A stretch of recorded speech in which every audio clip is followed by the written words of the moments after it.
Assalamualaikum warahmatullahi wabarakatuh. Saya Ardiki Saputra akan memenuhi tugas sanggar yaitu teks anekdot. Teks anekdot adalah sebuah teks atau sebuah cerita yang menceritakan tentang kritikan, sindiran, cerita lucu, dan satir terhadap publik figur atau pemerintah atau tokoh-tokoh terkenal di dunia. Tujuan dibuat teks anekdot ini adalah untuk menyindir pemerintah agar pemerintah kedepannya lebih baik lagi dan mengkritik pemerintah dan mensatirkan publik figur. Fungsi dari teks anekdot ini adalah yang pertama untuk menyampaikan aspirasi masyarakat, yang kedua untuk mengkritik pemerintahan agar pemerintah itu tidak terlalu kejam terhadap rakyat dan harus adil terhadap semua rakyat. Struktur teks anekdot itu ada 5. Yang pertama, abstraksi. Abstraksi adalah gambaran awal dari sebuah cerita teks anekdot.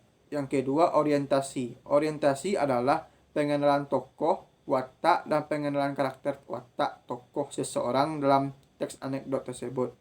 Yang ketiga adalah krisis. Krisis adalah puncak atau klimaks atau masalah puncak yang terjadi dalam teks anekdot tersebut.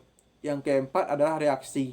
Reaksi adalah tanggapan terhadap krisis atau klimaks yang terjadi dalam teks anekdot tersebut. Yang kelima adalah koda. Koda adalah akhir sebuah teks anekdot atau bisa dikatakan sebagai kesimpulan atau saran dari teks anekdot yang disampaikan tersebut.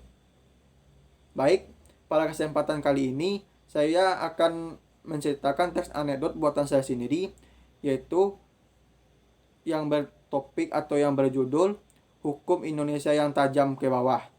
Dan temanya adalah hukum yang ada di Indonesia itu selalu tajam ke bawah dan selalu tumpul di atas. Dan saya pun pada suatu hari bercerita bersama 3 teman saya, yaitu Felix dan Atan, dalam masalah hukum yang ada di Indonesia ini. Dan saya pun berpendapat bahwa hukum yang ada di Indonesia ini tumpul ke atas dan tajam ke bawah.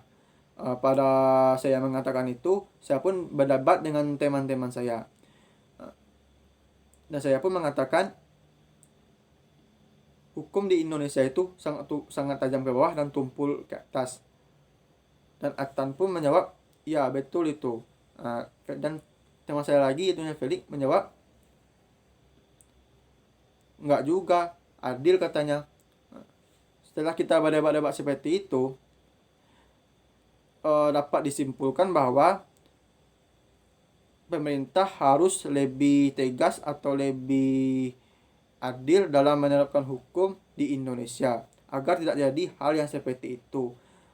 Seperti contoh kasus seperti nenek-nenek yang hanya mencuri kakao dihukum belasan tahun, sedangkan koruptor hanya dihukum 4 tahun.